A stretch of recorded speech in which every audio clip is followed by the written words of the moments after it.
Television, mobile और internet ने दुनिया को मुट्ठी में कैद कर दिया है और हर जानकारी महज एक क्लिक से प्राप्त हो जाती है। वहीं इस दौड़ के चलते लोग धीरे धीरे अपनी संस्कृति एवं परंपराओं को केवल ऑनलाइन तक ही महसूस कर रहे हैं और भूलते जा रहे हैं।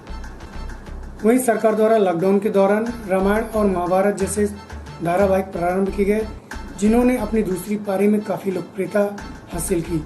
वहीं इसका जीवंत अभिनय रामलीला के माध्यम से कलाकारों द्वारा अभिनीत किया जाता है, जिसकी लोकप्रियता अपने समय में बहुत अधिक रही।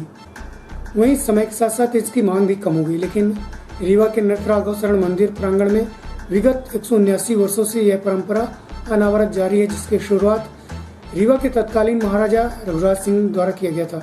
बताया जाता है कि महाराजा रघुराज सिंह एक बार काशी विश्वनाथ गए और रामनगर में रामलीला देख बहुत प्रभावित हुए और उसे रीवा में कराने का संकल्प लिया, जिसके बाद रामलीला का आयोजन प्रारंभ हुआ। इस दौरान होने वाला खर्च महाराजा रघुराज सिंह द्वारा दिया जाता था। साथ ही राम लक्ष्मण के लिए हाथी घोड़े एवं महंगे पोशाक भी प्रदान कर समापन के बाद कलाकारों को सम्मानित भी किया जाता था।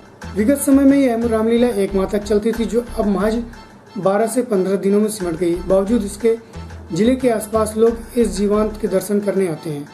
आज जबकि सभी जगह रामलीला बंद हो चुकी हैं और मोबाइल इंटरनेट का चलन तेजी से बढ़ गया, उसके बावजूद यहाँ की रामलीला निरंतर चलती आ रही है, जो लगभग 179 वर्षों से चली आ रही है। यह पारंपरिक रामलीला अपने खोए हुए आदर्शों और अपनी परंपरा को बनाए रखने के लिए निरंतर संघर्ष कर रही है।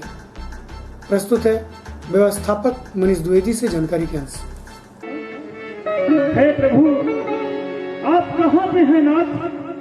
आप कहाँ पे हैं जो हमारी वेदनाओं को नहीं सुन पा रहे हैं? हे भगवान, ये आपका ही निशाचर पृथ्वी में इतना अत्याचार करते जा रहे हैं। हे प्रभु, आपके अतिरिक्त संसार में ऐसा यह सब नहीं होगा। रामलीला 1840 में पहली बार हुआ था। वास्तव में रघुराज सिंह ये पहली बार 1840 में रामलीला करवाए थे। रामलीला का आयोजन सबसे पहले उन्होंने क्या किया कि रामलीला एक बार उन्होंने रामनगर की रामलीला देखने गए बनारस। उन्होंने जब रामनगर की रामलीला देखी तो वहाँ उन्होंने देखा कि वहाँ के जो महाराजा थे, राजा थे, वहाँ जब रामलीला शुरू होती थी, प्रारंभ होती थी, उसके पहले 20 मिनट 1 घंटे पहले आते थे और वहाँ पूरी रामलीला देखते थे। जब रामलीला ख़त्म हो जाती थी तो 1 घंटे बाद, पूरी व्यवस्था देखने के बाद 1 घंटे बाद फिर जाते थे। तो उन्होंने देखा कि रामनगर की रामलीला राजा होते हुए भी वो रामलीला का मंचन, राघव का मंचन करवा रहे हैं, रामचरित रामायण का मंचन करा रहे हैं। तो उन्होंने कहा कि मैं अपने रीवा में क्यों ना कराऊं। तो रीवा जब लौटे तो उनके मन में एक ख्याल आया कि हम अपने रीवा में भी रामलीला करवाएंगे। तो 1840 में पहली बार रामलीला का आयोजन किया गया और नित्य राघव मंदिर में यहाँ तो रामलीला का आयोजन पहले अलग अलग जगहों में होता था। यहाँ का रामलीला जब होता तो मुकुट पूजन यहीं होता था, अपने नित्य राघव शरण मंदिर घोंघर में, और लक्ष्मण बाग में जो है तो स्वयंवर होता था, और राज्याभिषेक अपने किले में होता था, जहाँ उनका किला है इस समय उपराहटी में, जहाँ किला है वहाँ राज्याभिषेक होता था।